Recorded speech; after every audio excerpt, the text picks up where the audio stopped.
Evening, everyone. And I've noted a couple of questions that came up early on. We'll put them there. We'll come across those later on because this isn't going to take the whole video, but I think it is quite interesting. I'm going to prove via one of Jacob Rees-Mogg's comments. I say one of them. He's said a few things lately. He's been opening his mouth again. But there's one thing he said, and I'm going to sort of basically prove that if you are right-wing, you actually, to have any hope of making your ideas work, have to be pro-immigration. So Jacob Rees-Mogg, let me get me things. I've got my things set up here, has essentially said, a shrinking population helps no one. We need more babies. Cue, of course, the inevitable, hang on, I thought you said we were full, because that's the reason for no immigration. Oh, we're full. Well, there's two reasons they'll come up with. The first is, oh, no, it's taking our jobs, though. They're taking our jobs. It's like, yeah, okay, there's loads of vacancies now going unfilled. Where are all the people to do them? Oh, we don't have the people, so we needed the foreign workers. Okay. So then the other one is, no, we're full. We're full. We've no room, you see. No room. We're having to put asylum seekers in tents and barges. And then Jacob Rees-Mogg, and he's not the only one. He's not like the lone voice saying we need more babies. And the reason they're saying that is because as people retire, people in retirement are not economically active, and yet they still need sustaining. People think, of course, that, you know, when they've retired, they've worked hard for their pension, which they have, and it's the work they did that is funding that pension, but that's not true. Your pension is funded by the people still working. So, you know, we constantly need a certain level of economic activity to sustain the retired generation, and the retired generation gets larger because, you know, people live longer. We're more educated about living healthier lives, even though education's done me no good. And, you know, better medical advances when, of course, you can get healthcare. I mean, the Tories are doing their best to reduce the elderly population, of course, even though it's their voters. But what I am going to demonstrate is that Jacob Rees-Mogg has got this the wrong way around. And I don't mean by that he's a far-right nut job and I disagree with him. I mean, no, if I'm going to put myself in the shoes of someone on the far right.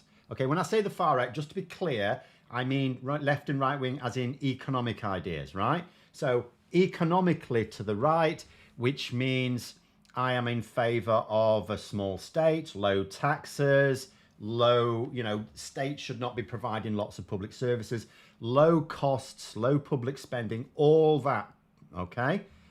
If you believe that, you need immigration, not babies. Babies bad, migrant workers good, okay? So let's go through the first one. So we're going to play the game of babies versus immigrants, and we've got 3 rounds, what I'm calling 3 rounds here: market flexibility, Tory party preservation, and the pensioner worker balance. So market flexibility is basically you need enough workers to fill the jobs. You don't want too many workers, right? You don't want too many, but you need enough to fill the jobs to power your economy. Tory party preservation, obviously the Tories quite like being in government, so you ideally want to promote policies that will keep them in power.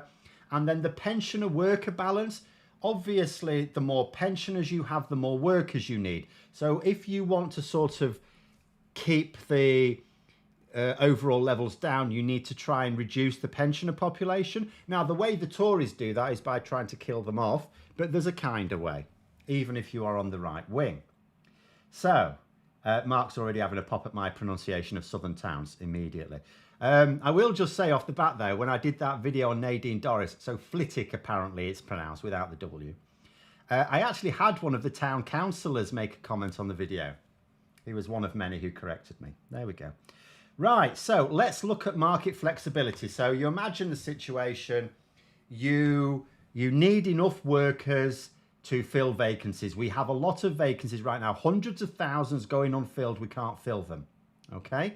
Now, if you were to target migrant workers in other countries, you can adapt your immigration policy. You can like tighten it or loosen it in theory in order to try and make supply equal demand. Whereas if your plan is to say to people, have more babies, you've immediately got a problem, haven't you? Because it takes over 20 years from the, Jacob Rees-Mogg's told us to have a baby, to actually having them economically active. And of course, it takes a few years more for them to learn the relevant skills, become experienced, to be fully economically active. So in the first round, we've basically got more babies means you need to read market needs 2 decades in advance. Secondly, more babies needs more money for education. If we get migrant workers in, some other buggers educated those. If we get workers in from, say, India, then India has educated them for us. We didn't have to pay a penny for it. You know, if they come from Poland, Poland's educated them. We didn't have to pay a penny for it. Whereas if our attitude to make our right-wing policies work is more babies in this country, that means we need to spend more on education. But if you're on the right wing, you want to spend less on public services. It doesn't work. So migrant workers, if you believe in right-wing economic theory, migrant workers are inevitably better because you can meet your needs more flexibly, more dynamically. You're more agile. You just say, we need this many workers. Let's make it more attractive for those workers to come to this country. You can't say you can't see 20 years ahead in the future. You can try, but it's very difficult. You have to shell out more to educate them for a long time. Good 20 years of education needed, and childcare and all the rest of it. Plus, remember, while the babies are growing up into children and then young adults, the parents may be less productive as well. So if you're a hard-nosed right-wing thinker, the idea of more babies is mad. And then, of course, you know, the policy du jour, or that's really more of the month, is the 2-child limit on universal credit and other benefits. You know, if you're going to say we need more babies, well, we've got government policies that say stop having the babies. So that doesn't work either. If there's unrelated questions, do bring them back in about 10 minutes, because I'll go through this, but I think we'll go this. In fact, Wendy's got a related one here. It says, the Chinese have abandoned their 1 baby per family policy due to their aging population and no one replacing the workforce who's lacking after the old. Well, yeah, exactly. So Japan and China are very much one of those cultures that still sort of assumed for a very long time that the elderly would just move in with their sons or daughters or whatever and they would look after them, type of thing, rather than the state having to do anything about it. But yeah, you're right. Yeah, the China did abandon its 1 baby policy. In fact, what took me by surprise is the fact, because as I was growing up, like, China had double the population. It was always like China had about 1/3 of the world's population, and then India about 1/6. You know, so China had like double the population of India. India's now overtaken China in terms of population. So India sort of needs to start improving education on things like that. But anyway, there we go. So that's the first round. On market flexibility, if you are right-wing, it inevitably makes sense that you should be pro-immigration, not pro-more babies. Second round, Tory party preservation. Because the thing about young people is they don't vote Tory. This one's really simple. Younger generations are not... Now, it's not just that the young people, while they're young, don't vote Tory. We sort of know that. Yes, younger people don't... I mean, it's not that young people don't vote at all. They vote in very small... It's usually around about 40% of young people as opposed to 75, 80% of older people. So... yeah, the proportion who vote, not that great. But at the same time, if you've got about 40% of them voting, if you increase the number of young people, you're still increasing the number of voters who are going to vote against the Conservatives. Yeah? And the other thing is, even as they grow, you might think, well, later on, they'll turn Conservative like they always do. And that's when they'll be voting in greater numbers. But they're not. At the moment, and of course this trend is not like irresistible, it could change, but at the moment, the younger generations, as they get older, get to middle age, are not turning Conservative as they used to. because their standard of living has not been increasing as the younger generation, as well, what is now, sorry, the earlier generations, the older generations, actually what I mean. The other thing to note is that a lot of foreign workers, not all, depends where they come from, a lot of foreign workers are not actually allowed to vote in general elections. So if you encourage more babies to join and then into the workforce, you're basically asking people to breed non-Tory, specifically anti-Tory voters. Whereas if you say, well, actually we should get more migrants in, then they can't vote. It doesn't matter what they think of the Tories, they can't vote. So what it actually means is for the Tory, if you're a hard-nosed Tory, we're not coming at this from a moral angle by any means. You could think to yourself, well, we've got a ready-made source, a pool of people to victimise, and they can do nothing at the ballot box, can't vote against us. And even given that Labour are talking about giving long-settled EU workers the vote at a general election, I mean, two things. First of all, that is not the situation now, so that doesn't enter into Tory thinking. And secondly, that still would not be the workers you bring into the country just to, do jobs for a few years and then go away. So inevitably, again, on the second round, if you are a right-wing thinker and you look at pragmatically, you say, immigrants, filling up your jobs with migrant workers is better than with domestic workers by encouraging a larger domestic population. You should actually be in favour of a smaller domestic population and a larger migrant population. I'll catch up with another couple of questions before going to the final round, where I will absolutely prove it beyond doubt. Education, isn't the point that poorer children get the minimum of education? Yes, but that minimum keeps going up because as manual jobs become, actually even manual jobs are more technical these days than they used to be, but jobs tend to become more technical as technology improves, doesn't it?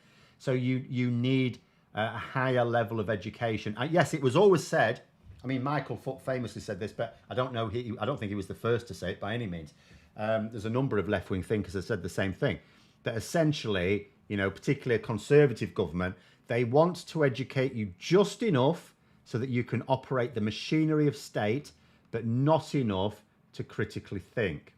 The problem is that as work becomes more and more technical, even for people on lower wages, it of necessity means you need a higher level of education.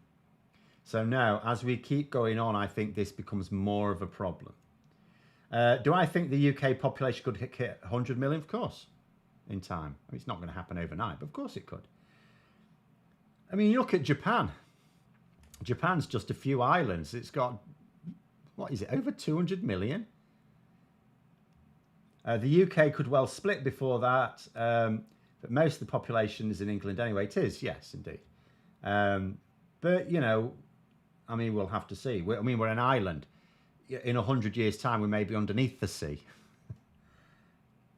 The idea that young couples might be influenced by Jacob Rees-Mogg tweets is pretty funny. Any reminder of JRM's existence would make most people physically unable to do what it takes to conceive a child. Oh, I don't know. There might be some kinky conservatives out there. But the thing is, as well, I mean, he's got 6 children, He's got 6 children. He's managed it 6 times. Unless they use the turkey baster, I don't know. I don't ask. It's personal. But it's not just, the thing is, it's not just Jacob Rees-Mogg. This was prompted because he has said as much yesterday. But they've been saying it for quite a while, these right-wing nutters, basically. They say, on the one hand, no, we can't have immigrants because we're full. Oh, but we need more babies. Doesn't make any sense, does it? I'm saying that Rees-Mogg needs to do one and prowl around somewhere far away from Parliament, in my opinion. Yeah, but he's not going to. Well, actually, no, he is. He's going to not by choice, but he'll lose his seats, hopefully, at the next election. That'll be that. He's out of date. The things he says just go to show how out of touch he is. But so do many of them. But people kept voting for him still. Anyway, on to the last round, because the crucial part of this comes back to why the right wing want people to have more babies, even though they don't want to pay for them. It is because, really simple, we need high GDP to support a growing population of retired people without raising taxes, right? So they want to keep taxes low. So the issue with the worker balance now, it's really quite simple. If you encourage people to have more babies, so you've got a larger domestic population, shall we say? So they grow up, enter the workplace, everything's dandy. Oh, they're voting for parties that aren't the Tories. Oh dear. Oh, they're costing us more in education. Oh dear. And then they will retire. They will retire. And because you've encouraged a higher level of procreation, you know, you need to maintain those levels in the younger generations coming up through as well. So you have this larger and larger population getting to 100 million and above, right? Whereas if you say, hang on a minute, we should discourage people from having babies, but we should encourage people to come and do these jobs from abroad. Now, it obviously, yes, some people, migrant workers, some people will settle in the country and they will retire in this country, of course. But that is a much smaller number than British babies would. Not that you retire as a baby, of course. But if you've got a migrant workforce, a lot of them, they're educated somewhere else, they're trained somewhere else, they come here, we get the benefit of their productive years, and a lot of them, they're not even just going to spend their whole working life, so it might be like 5 or 10 years, say, and then they'll go somewhere else or go home. But a lot of them will retire back home. So you end up with a smaller number of those workers actually staying in the country to be uneconomically or economically inactive units, or whatever you would call them if you were being hard-nosed Tory. So the last one I would say is more babies means more pensioners in time, because they're all going to grow up and retire. Some will emigrate, of course, but the vast majority of them will stay here and retire here, so they'll be economically inactive. Whereas some migrant workers will settle and retire, but many of them will not. They'll just be here for some of their productive years. Foreign workers also pay higher taxes. They pay the NHS surcharge. Now, because they pay higher taxes than everyone else for the same money, it means for a certain level of tax revenue, you can actually keep the overall levels of income tax and national insurance lower. Well, they like that on the right wing. They like lower levels of tax. Immigrants allow you to keep the levels of tax down whilst keeping tax revenues high. And also, you would need more housing because, we need houses for the workers anyway. It makes no difference whether they're British workers or foreign workers. They still need somewhere to live. Whereas when they retire, when they're no longer economically active, you need more housing. In fact, you need it at both ends. As the child grows up, you need adequate housing. And when they retire, you need adequate housing. But the migrant workers, many of them are not here as children because they're growing up somewhere else. And many of them are not here as retirees because they've retired somewhere else. So however you look at it, if you are right wing and you keep in your mind right wing, which means you want low taxes, low public spending, but high productivity, it makes no sense for you to be pro-babies but anti-immigration. It needs to be in fact, it needs to be exactly the other way around. You need to be pro-immigration and anti-babies. Stop people having so many babies. They grow up to vote against the Tories, for goodness sake. And the point of all that, of course, was because this is pure ideology. They don't actually think about it. Admittedly, I'm not proving anything because, to be fair, Jacob Rees-Mogg is not here to defend himself or his ideas, or indeed anyone else. If anyone happens to know how they would refute it, by all means throw it in the chat. But that is what I would say. If you look at it, if you think about it rationally, if you are going to be right-wing, logically you have to be pro-immigration. So the issue of immigration shouldn't even be partisan. People on the left are in favour of immigration, well, people on the right should be as well. Shouldn't even be an issue. But anyway, right. Johnson's had 5 kids, so someone fancies he's had more than that now. He's got 3 just to carry. Sue saying, isn't Boris up to 9 kids now? Yeah, he might be. I'm not even sure he knows, to be honest. He's more than 5, certainly. I wonder how many of Jacob Rees-Mogg's 6 kids look like the milkman. Do you know what? I've seen them. Depressingly, they do look like him. No. If you put in policies that help young families financially, they might have more children. Immigration helps increase the worker population, at least in the short term. Yeah, well, this is the thing. But yeah, I mean, yeah, that is exactly it. You need to, if you want people to have more children, you need to fund it. The 2-child limit works against it. But also, you know, again, Rishi Sunak's boasting this expansion of free childcare. You need childcare. If you want the parents to be productive, you need childcare. We are no longer a society where the family unit can get by on one parent's salary. You know, we have a society now where you can actually have both partners working full time, and it's not enough. Some of them need, like Teresa Coffey just says, well, get another job. I've already got 2, get 3. So it doesn't make sense on any level. All for a larger population. I think once a country has hit a certain level of development, the GDP is mostly down to population size, although Brexit still takes us back. I mean, I'm not expert enough to go into all that. I'm not to do that. But what I do know is, if you want to keep education and housing costs down and taxes down, it makes sense to be pro-immigration, not pro-baby. No one is quite sure of the number of Boris's offspring. No, not least of which is Boris Johnson himself. If you're a minister of a country of, say, Romania or Albania, and you want to develop your country, surely you want to keep as much of the population as possible to get as much revenue as possible. Oh yeah, of course, absolutely.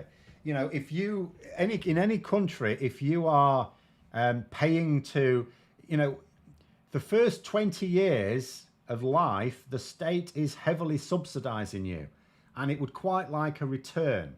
So of course, you know, the countries we would expect to attract workers from would like to retain those workers themselves. Yes.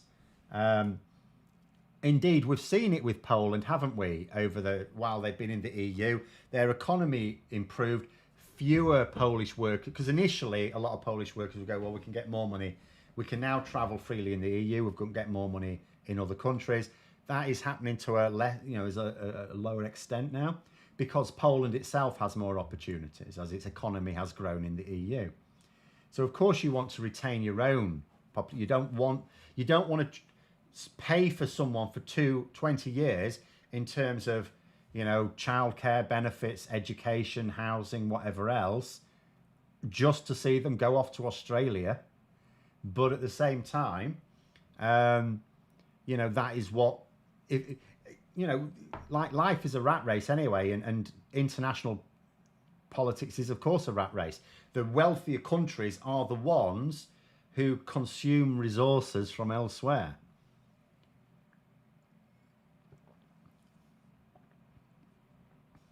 No, the 2-child limit on benefits doesn't encourage people to have more babies. No, indeed. Wealth taxes can fund it. Companies are reporting record profits and neither will tax them. Well, Labour haven't said they're not going to tax them at all.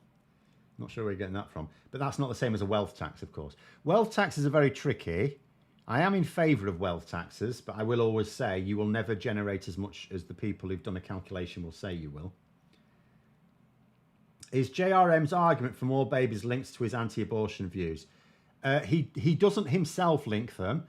I'd be perfectly prepared to believe that it's not. If it was just people like Jacob Rees-Mogg arguing for the more babies thing, then you may well have a point. But it's quite consistent on the far right of politics commentators to say no to immigration, yes to more babies. You know, I've used Jacob Rees-Mogg here purely because he's the latest to spout it, but you see it from lots of people, and not all of whom, you know, share his views on abortion at all.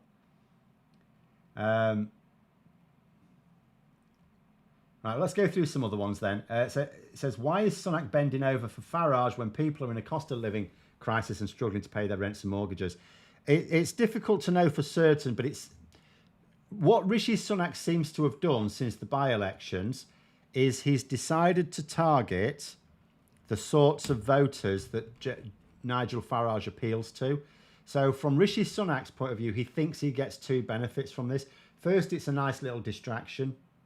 He's hoping, again, he has decided now that his party is going to pursue culture wars.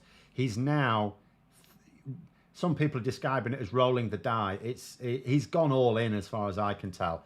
This summer, we are going to see a real shift on pushing those culture wars. That seems to be what's coming out of Downing Street.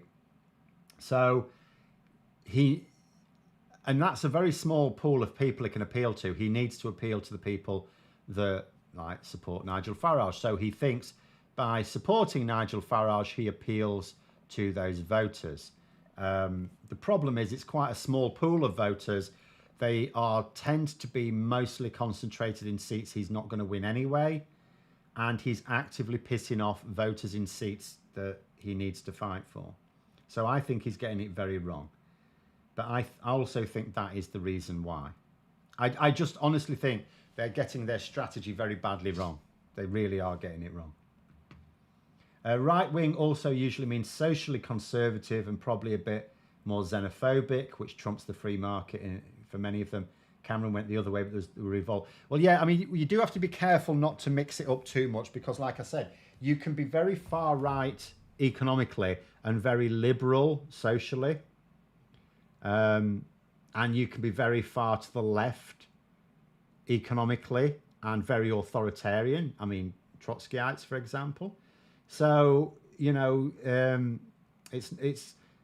mustn't sort of, it's much easier to not think of things like anti-immigration as being right wing, even though, yes, there are a lot of people on the right who are anti-immigration. But the point is, the anti-immigration stance is completely at odds with their right-wing economics and their free market, low-state economic stance. The sort of neoliberalism, as some people like to say. It's very much against that. It works against it. So really, if they're being, and it's, to me, it's the sign of someone who's ideological on the right rather than pragmatic. Because if you are anti-immigration, you cannot be right-wing, or you can't be very far to the right anyway. If you are very far to the right, you cannot be anti-immigration because they're antagonistic policies. You've got to choose one. You can still be authoritarian. It just, you can be authoritarian and pro-immigration. I mean, that's got nothing, there's all sorts of things in there where you can have all sorts of bizarre positions. And it is true that a lot of people on the far right are anti-immigration. That's because a lot of people on the far right are ideological. They don't engage in rational debate. So take Jacob Rees-Mogg, for example, when he invited Marina Purkiss on his show, what was it, a couple of months ago, 2 or 3 months ago? And there was no debate there, was there? There was no debate. All Jacob Rees-Mogg kept saying was, no, you're wrong, no, you're wrong, no, you're wrong. When she was saying things that were objective facts as well, not just opinions. He presented no argument. And that's how you can become ideological, by simply not accepting a version of reality. You just deny it. You don't argue against it. You don't face up to reality and work out how to let it coexist with your beliefs. You don't challenge your beliefs ever. You just deny it. Anything that's difficult. And stupid people do it more than most. I mean, Jacob Rees-Mogg is not a clever man. Stupid people do it more than most, because any argument is difficult for them. So they just deny everything. And he's rich enough to get away with it. The Tory plan is for Labour to fix it by accepting the necessity of immigration, but for the Tories to retain their purity and blame Labour for the immigration. Maybe. At the same time, the immigration figures at the moment are not what a lot of Tories are particularly happy about, because they're already having to... I mean, I know the immigration figures at the moment, when they talk about them being a record, it's not really true. It's mostly because... we've accepted a lot of refugees from Hong Kong and Ukraine, which is most unlike the government. But even when you look at economic migration, they are having to increase it. The Tories know they're having to increase it because they know that there are jobs going begging that cannot be filled. So they can sort of see that it's not working, but then they go back, we'll have more babies. When are these babies going to be ready then? See, that's the problem. Jacob Rees-Mogg thinks they only need to be 5 years old before he can put them in the workhouse. It's like, we don't have workhouse anymore, Jacob, mate. We've got highly technical jobs. We need a good 20, 25 years of training for them. Are the downsides of PR that it would give extremist parties a platform? UKIP and Brexit Party benefit from PR in EU elections leading to PR? No, it's a necessary... The thing is, you cannot really... No system of democracy stops your political opponents having representation. You have to accept that any major group, any major political belief will have to have representation. I am comfortable with that. I don't like them. I wish people didn't, because they're liars. That's why I don't like them. Not just that I disagree with them. There are lots of political groups I disagree with, but I don't dislike them. But I dislike the likes of UKIP and the Conservatives and Reform UK because they are liars. Not just that they have views that conflict with my own, but because they're liars and they con people. And but you have to accept it because the payout is twofold. First of all, people feel that their vote counts again, which means people will engage more. Secondly, just from a practical point of view, unless these right-wing groups can cobble together a coalition that can get themselves over 50% of the vote, they will not win power. The only way we would get a right-wing government under PR in this country, if we had proper PR, no fudging it, I'm worried we'll fudge it, like with Holyrood, for example. No fudging it. If we have proper PR, the only way we can get a right-wing government, because we can, is if Labour become too big for their own boots, so, you know, they think of themselves as not having to compromise enough with their coalition partners, and the Lib Dems form a coalition with a moderate Conservative Party, because the Conservative Party will probably, like Labour, will probably split into their, you know, extremes. So that's the only way you can get it. And even then, the far right will not be able to seize control because they're not going to get 50% of the vote. Interesting to see Farage and so on supporting Gina Miller's case now. The irony never ends. No, it's just handy for them. None of these people, because when you talk about debanking, it's a ridiculous term. But if we, it depends what you mean by it. Do they, like, just losing your account is irrelevant. That's not a thing to worry about. If it means you can't get actual banking services, if that's what debanking means, then it's gone on for a while. Like, for example, my local gaming club can't get a bank account that allows them to take card payments or anything, electronic payments, which is ridiculous. So we have to have cash to pay our subs. Cannot pay electronically because they cannot get a bank account to do that. The local Labour Party here can only get a particular type of bank account, which again is a really very, very basic one. It's not at all suitable. You know, you have to deposit. They, again, can't do, you know, really hard to do electronic payments. It's all checkbook and stuff, and it's like a madness. So the Gina Miller thing is an example of where someone is being denied a basic banking service. Nigel Farage isn't. This is what I keep trying to say to the ones who... And none of these people championed, though. When were they on with normal people not being able to get basic banking services? When were they? It's never happened. What games do I play at the club? I just play Warhammer. Anyway, JRM also likes people being raised in the UK social system where they learn proper deference. We're not very good at teaching deference these days. People coming from outside take one look at him and call him all sorts of names. Yeah, I think so do we, to be fair.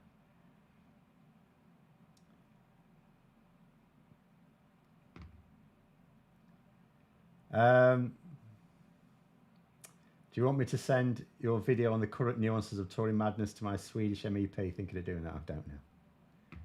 I don't know who your Swedish MEP is. And if you told me, I still probably wouldn't know. What about Sakir's 10 pledges? Sakir had 2 pledges and he had 10 positions. The 2 pledges were uniting the party and winning the next election. He is doing them. There were positions he holds, but remember, those are his positions. That, in other words, what he was saying is, these are what he would like to do. This is what he would like to do. That's his politics.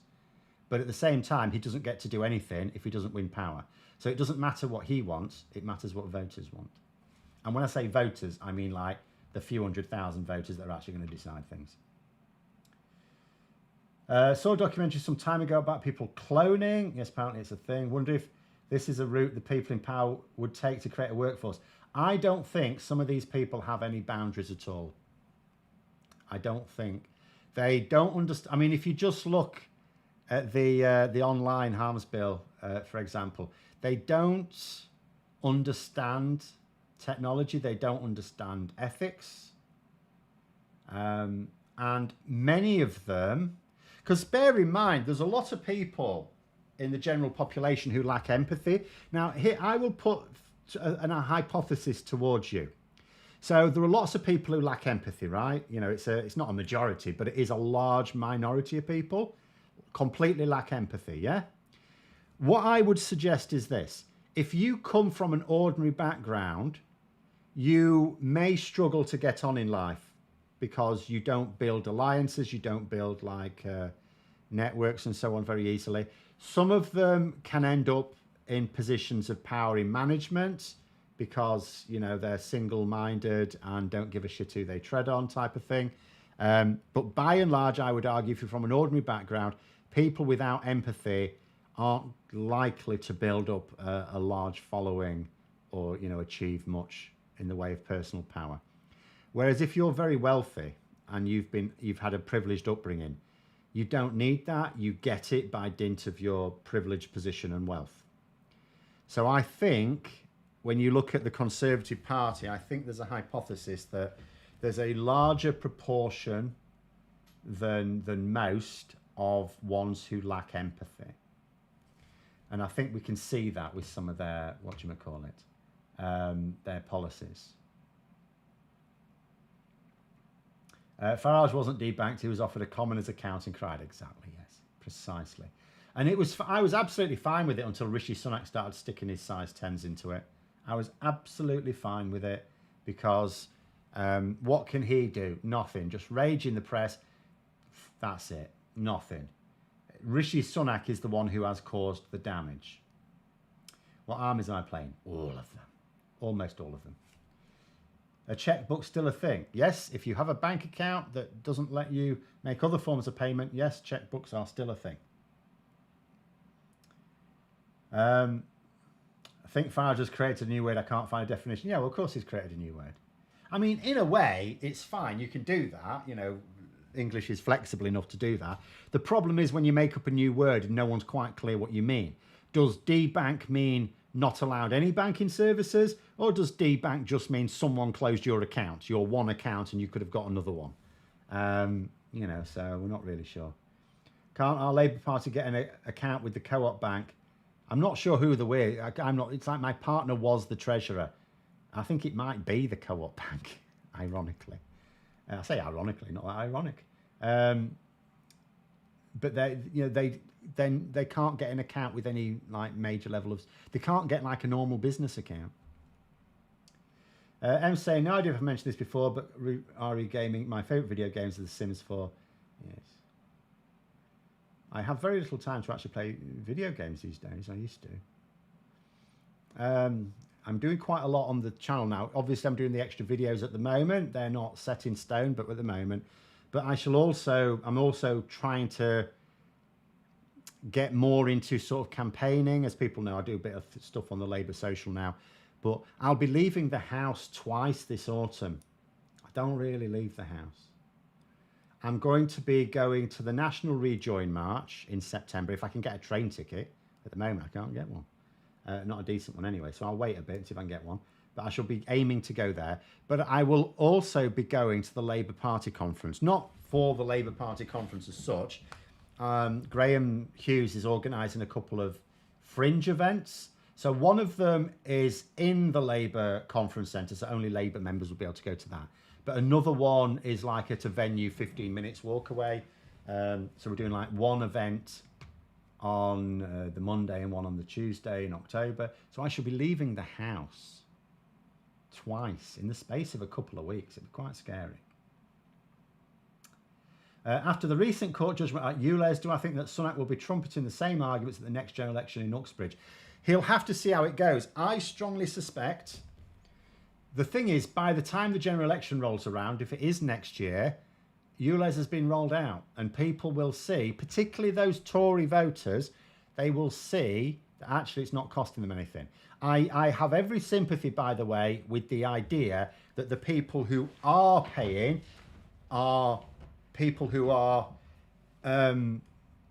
poorer, because at the end of the day, it only costs a few £100s for a ULEZ compliant car. I had a little look last week on Auto Trader, just to have a look at the sort of prices you would pay for a car that is old but ULEZ compliant, and it's a few £100s. So really, if there was a proper scrappage scheme in place, it's hard to see why anyone, certainly when you talk about cars, I don't know with vans, maybe that's more awkward, but with cars, it's hard to see why you would really need, why you would be unable to get a car, ULEZ compliant car, if the government just basically effectively gave you a grant for it, which would not cost very much.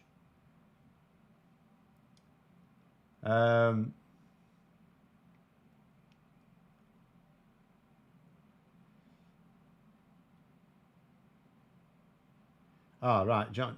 Do I think the next two general elections could be existential for the Tory party? No.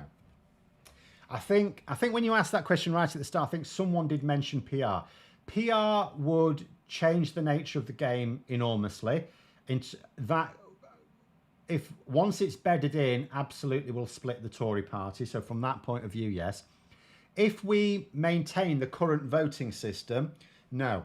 We've been here before in 1997. Now, granted, the Tories are much more fractious now than they were in 1997. But it was the same thing. 1997, the Tories were absolutely hammered, properly hammered. Then they appointed William Hague. He was, I mean, some people will say in hindsight, was it too early for him? But nonetheless, he was seen, he was intelligent. He was seen as a very sensible leader to adopt.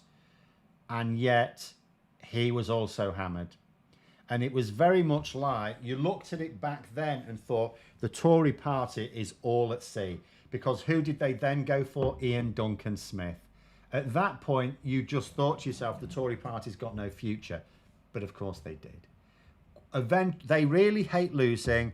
There comes a point where the part, bear in mind, like if you think about what the Tory party is raging over at the moment, Brexit, climate change, culture wars, right? A lot of Conservatives aren't that bothered about these things. They really aren't. They're going along with it because the ones who are bothered about it are the political vandals. So they're just, it's like, you know, having a child throwing a tantrum because you won't let them have the chocolate bar. And some parents are just too weak and they'll let them have the chocolate bar to stop causing the scene, right? That's what a lot of people in the Conservative Party are. It's just like, they're not bothered about the culture wars. They're not bothered about Brexit. They were never bothered about being in the EU. They're not, you know, they sort of recognise that climate action's needed.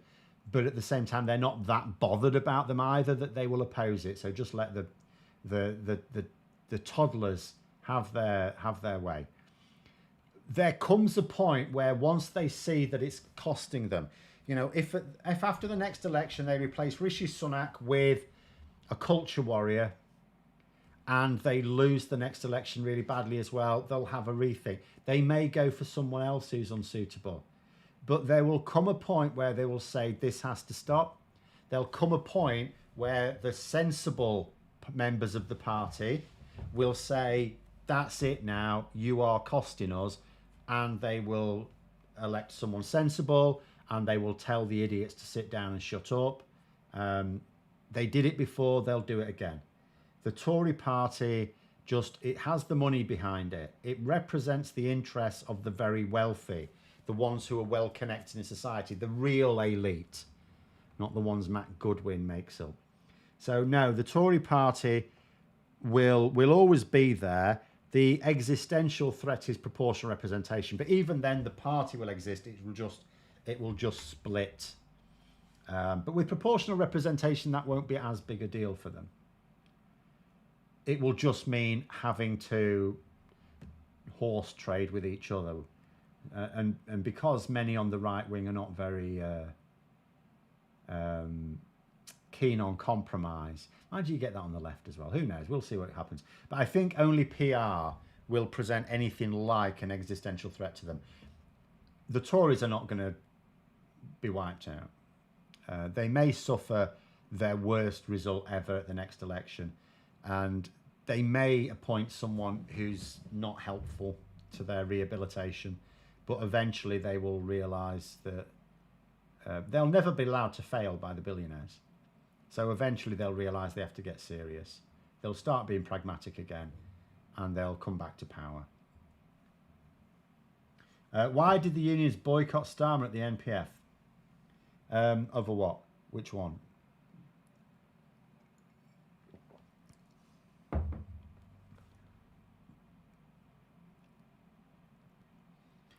Blair's biggest political mistake was not introducing PR after 1997. Indeed, yes. Everything he complains about now is because he did not bring in PR. I agree with that. Absolutely. Phil saying not the hundreds of thousands dead in Iraq. No, because they would have died anyway. I'm not like downplaying the fact that we shouldn't have got involved, but if we hadn't have got involved, still would have happened, because America was getting involved with or without us, right? Tony Blair shackled us to America because he could see the dangers in George Bush going it alone, and he tried to build up an international consensus, and he was arrogant enough to think he could, but he didn't. But if we had not been involved, still would have happened. It just wouldn't have been our fault. We'd have been able to sit back going, well, it wasn't our fault, it was America's fault, but everything that happened would still have happened. So no, in terms of consequences, Tony Blair's biggest mistake was easily not introducing PR. Absolutely, hands down. Do I think the 2019 general election would have been different if Labour were as brutal at changing leaders after general election defeats after 2017? It depends how far enough in advance you do it and how united the party were behind that new leader. So if you look at the Conservatives in 2019, so they swung behind Boris Johnson pretty quickly. There were plenty who thought it was a very bad idea. Obviously, we know he sacked about 20 of them. But the party nationally swung behind Boris Johnson. So that the same would have needed to happen with Labour. They'd have needed to go for someone who could have won, and they'd have needed to swing behind them. In which case, yes. Because remember, there were three things that worked in the Conservatives' favour in 2019, and Boris Johnson was not any of them. It was the Get Brexit Done thing, the idea that people could see the light at the end of the tunnel, even though it was, as we say, just a train coming the other way. If Labour could have presented their own light at the end of the tunnel more effectively, then it would have neutralised that. The second thing was the levelling up promises. Well, of course, that's Labour's bread and butter anyway. So Labour could have absolutely made those same promises if it had a Labour leader who was sensitive to the economic needs of key voters. In other words, if Labour had a leader that didn't ignore the polling. And the third issue that swung it, of course, was Jeremy Corbyn. The perception of him, doesn't matter how much of it you think was fair or not, it was the perception of him. So if you went for a leader where that perception didn't exist, then yes, you'd have completely neutralised that as well. And it's very difficult to see, as long as they'd have done it far enough in advance. It's no good like a month before the election. If they'd have done it roundabout when the Conservatives changed their leader. See, the thing is, it didn't even need a change of leader. It actually didn't even need a change of leader. All it needed was for Jeremy Corbyn to do one of two things, right? The best thing he could have done was agree to the government of national unity, right?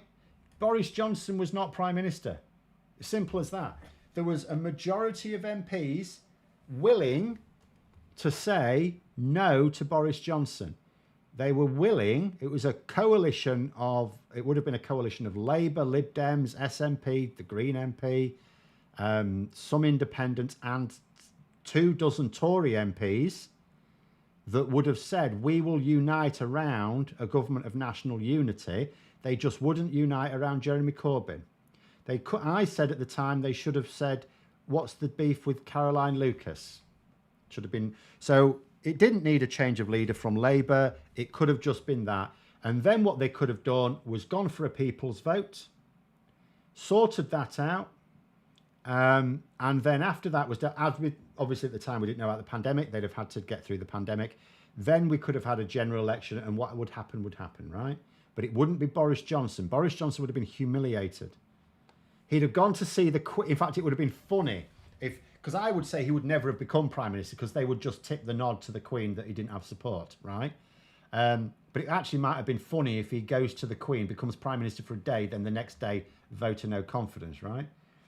But the second, if he wasn't going to do that, the second thing was he absolutely could not allow that general election. Now, I will grant you, he was actually behaving himself for quite a while in refusing to support the bill for a general election.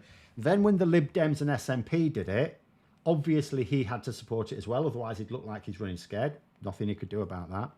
But on the night of the vote, the Lib Dems and the SNP, because they couldn't get their amendments through, were willing to block it.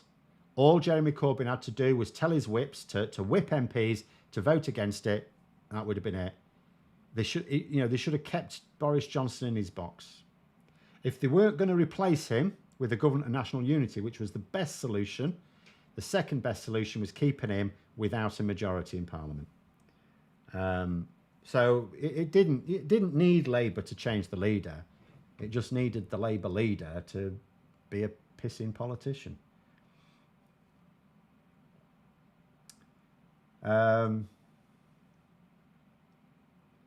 Didn't Unite walk out of the MPF? I hadn't heard about that. I know they opposed the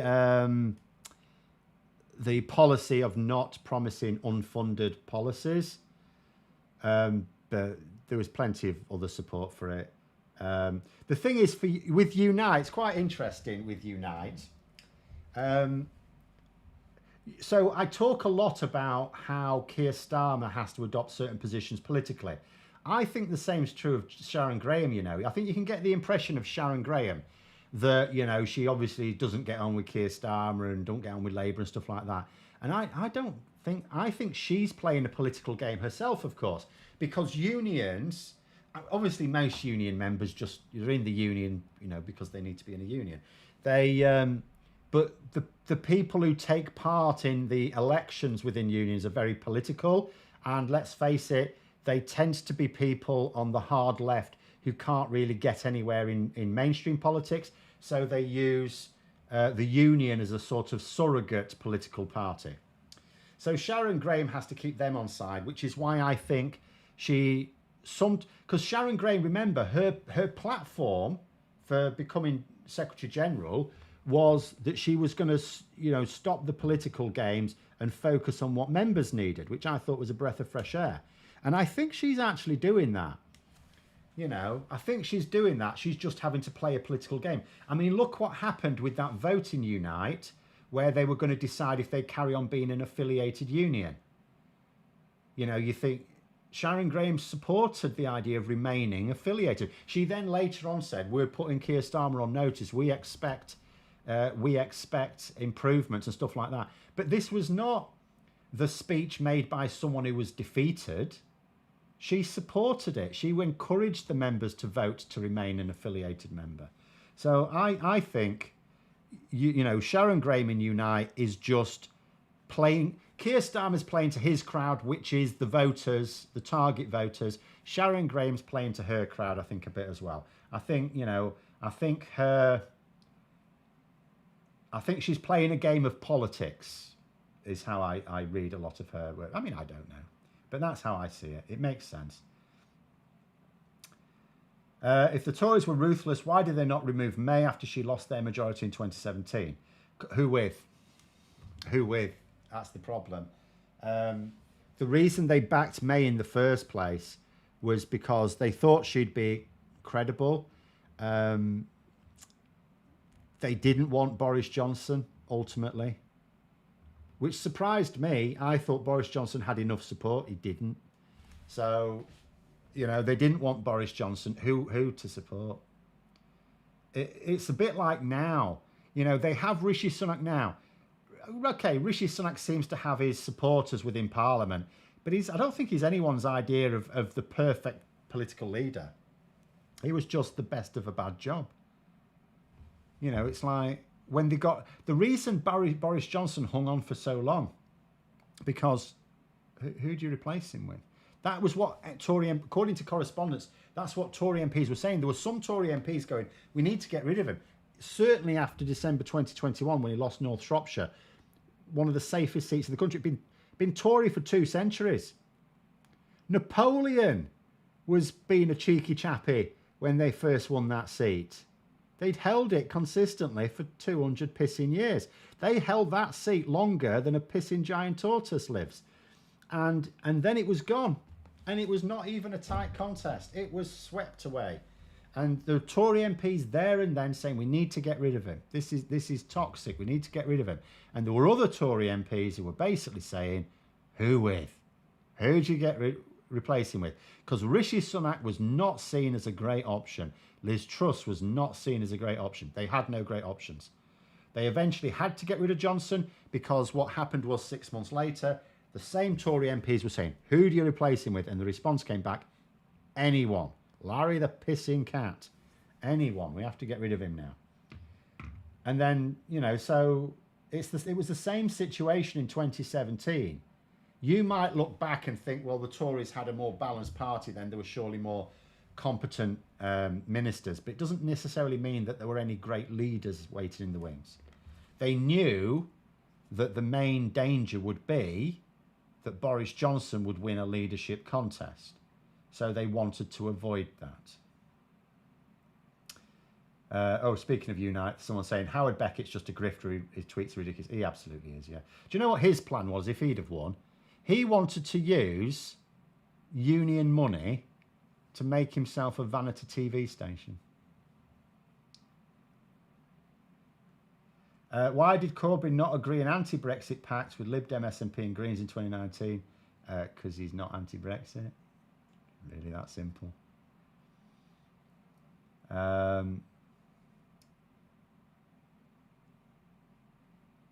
Thought Corbyn had a lot of really good policies, but not a skilled politician. Yeah, well, the thing is, he didn't have any policies. Like he had policies he championed, and yes, they were good policies, and they were popular policies. They weren't his policies; they were just standard socialism. He had no plan to deliver them. He just said he would, and his supporters went, "Oh, brilliant! This is what we want." He had no policies. He just copied out the beginner's guide to socialism. But yeah, the policies, if you can put them in place, absolutely. But he didn't have a plan to do that, politically or economically. David Davis, what's this in relation to David Davis not being the leader? Well, you could argue the last time the Conservatives actually picked a reasonable leader was when they picked David Cameron over David Davis. But David Cameron was too lazy, really.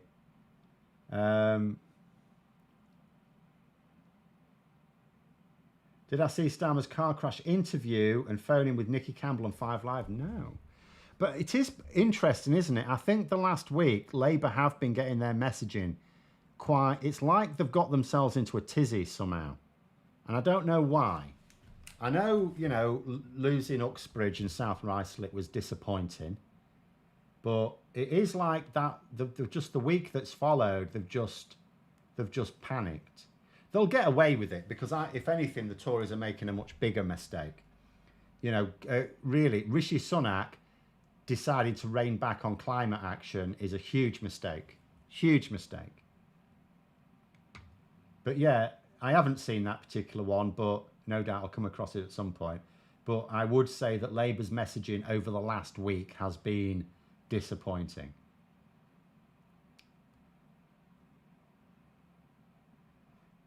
What did Jeremy Corbyn hope to achieve from Brexit? And what do I think he would have done had he been one to trigger Article 50? It's very difficult. Well, okay. First one is he doesn't understand the EU. He thought it makes nationalising industries more difficult because of state aid rules, but that's bollocks. All the state aid rules, which by the way, most of them are World Trade Organization state aid rules anyway, all they do is they stop you being able to funnel lots of money into an organization to give it a competitive advantage. But the thing about a nationalized service, if you cannot run it more efficiently than a private service, where the private service has to have profit, right, and you don't, if you can't run it more efficiently, or at least as efficiently, then you're hopeless, you're useless. You certainly can't run a country. If you cannot, you think about a national service as basically being like a business that doesn't have to make a profit. If you cannot compete with the same resources as a business that does have to make profit, then you're shit. You really are. But it's because he didn't understand. A lot of people are ignorant, and the reason he didn't understand is because he doesn't trust people who don't agree with his politics exactly. So what Jeremy Corbyn needed to do when he was trying to form policies was get experts, right? He needed to listen to experts. But if that expert isn't on the hard left, he won't listen to them. He will only listen to people who are in his echo chamber, which massively shrunk down the number of experts he had available to him. And then the second question, what would he have done? We'd have ended up staying in the EU, because it makes no... Jeremy Corbyn cannot do what the Labour Party don't want. The Labour Party did not support Brexit. Even Momentum, which is the group that was set up to support Corbyn, was not pro-Brexit. Like, the leader of Momentum at the time was not pro-Brexit. Most of the membership of Momentum, never mind the whole Labour Party, were not pro-Brexit. They would have gone ahead with... They would have let Jeremy Corbyn come up with a version of Brexit that they would like the Lexit. They would have absolutely given him the room to do it. He wouldn't have come up with it, so they'd have dismissed it, and that would have been that. So it would have been, Brexit would have been in much safer hands with Jeremy Corbyn, because there's no way the Labour Party would have gone through with a hard Brexit, and no other Brexit was sensible. It's like, yes, you could leave the EU and not the single market and customs union, grand, okay. So basically, we'd be sacrificing our ability to make decisions about the rules we're going to have to follow. Right, how's that? What? No. It wouldn't have happened. Don't you have to be on Patreon to get the Wednesday live? No, you just have to be the second tier of member on this channel. There is a Patreon, only because the patrons that existed at the time I started the channel memberships on this channel all wanted it to stay. I do that on a Sunday. But there are always many problems with it. Monty Python's communist quiz is worth a look. Yeah, I remember that. Why are MPs so badly informed despite having so many advisors? Because they think they're the dog's bollocks. They think they're input. Politics attracts people who have a high opinion of themselves. People with a high opinion of themselves think, especially after becoming an MP, they're all important. They go around the community, they're introduced, businesses want them to visit and treat them like a VIP. They get a very high opinion of themselves. Their egos were already big enough before they entered politics. Not in all cases, but in many cases. So they don't think they have lessons to learn. They think they're the finished article. So they don't, if someone says something to them that doesn't fit their worldview, then they just don't listen to them. And that can happen in any party. It's much more in the Conservative Party right now, because, everything goes through the Brexit prism. It's really that. But anyway. But I think we've run out of time there. That's a good one. I will just finish off. Someone did ask right at the start about the Ministry of Defence sending an email to Mali instead of the United States. One letter wrong in the email address. The problem with this, for those who don't know, is Mali is an ally of Russia, So the idea of the British government effectively sending sensitive intelligence information to an ally of Russia because one letter was wrong in the email address is a bit embarrassing. I'll tell you my general views on this. First of all, I'm actually not going to blame the government. Really, I don't see how it's the government's fault. Someone can illuminate me. I don't obviously know enough. What I would say is this. Why are we having someone type out an email address for sensitive information? Why isn't it coming from an address book?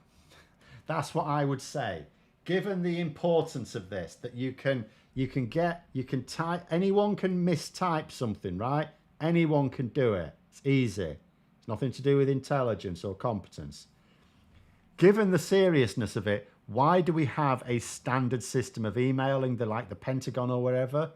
Why do we not have like a bespoke system that this, and you're sending it to this, is that right? And a confirmation box. Why don't we develop that? Because that would be the obvious thing to do there. I wouldn't blame the official at the end of the day. Anyone makes mistakes like this. I wouldn't even blame the government, because if it's not the sort of thing that keeps happening, why would the government have ever thought it would? But that's what I would say about that. I would certainly say that now they should be looking at it and going, right, okay, we can't just have a standard system here. Because, you know, if you send like an email from work and you get like, you know, something wrong in it, so that's embarrassing. Usually it doesn't go anywhere, it comes straight back to you. But if it does go to someone that's not the intended recipient, that's embarrassing. That's quite bad, you know. But if it's like sensitive state secrets... but there we go. We'll leave it there. Thank you very much for coming on, everyone. Have a good evening. And until next time, I'll see you later.